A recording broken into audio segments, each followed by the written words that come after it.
Mélenchon-Le Pen au second tour, ce serait une catastrophe.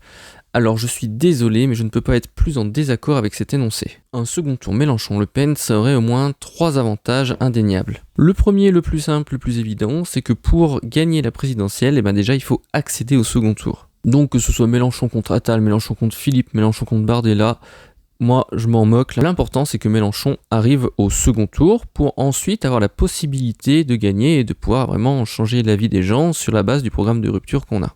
Alors qu'un second tour, par exemple Glucksmann-Le Pen, franchement, je sais pas qui ça fait rêver, mais ce serait juste une redite de ce qui s'est passé en 2017 et en 2022, sachant que Glucksmann et Macron sont quand même sur une ligne très très proche.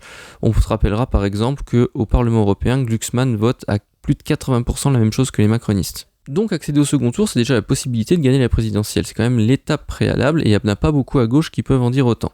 Par contre, il faut bien voir que ce n'est pas la garantie de la remporter, cette présidentielle, et dans ce cas-là, si on perd, c'est quand même pas la même chose que si on n'accède pas au second tour. Aller au second tour, c'est déjà montrer qu'on est l'alternative possible à la personne qui remporterait la présidentielle. Donc si c'est Marine Le Pen, ça montrerait tout de même que c'est la France insoumise, la gauche de rupture, qui est en capacité de montrer que c'est elle l'alternative. Et d'ailleurs, ce n'est pas un hasard si le RN est en progression depuis 2017, depuis que Marine Le Pen accède au second tour. Le nombre d'élus du Rassemblement national n'arrête pas d'augmenter, avec notamment un nombre de députés record. Ils en ont eu 89 en 2022, là plus d'une centaine en 2024. Et ça, c'est pas un hasard, c'est parce que justement, Marine Le Pen, comme le dit si bien Friot dans la vidéo originale, elle montre qu'elle est la première alternative, elle est l'expression de la colère anti-Macron. Et d'ailleurs, ce n'est pas un hasard si Marine Le Pen et Bardella sont en tête des intentions de vote dans les sondages pour le premier tour en 2027. C'est bien parce que le RN apparaît comme l'alternative la plus crédible au macronisme actuellement, à force d'être arrivé au second tour. Dernier point, arriver au second tour, ça permettrait une clarification du champ politique. Tout le monde serait obligé de se positionner plutôt pour un des deux candidats, que ce soit Mélenchon ou Le Pen. Tous les centristes, ni droite ni gauche, seraient obligés de dire s'ils préfèrent aller du côté du capital avec Le Pen ou du côté du peuple avec Mélenchon. Ce serait l'occasion de voir si le barrage républicain tiendrait toujours contre l'extrême droite, comme ce fut le cas dès 2002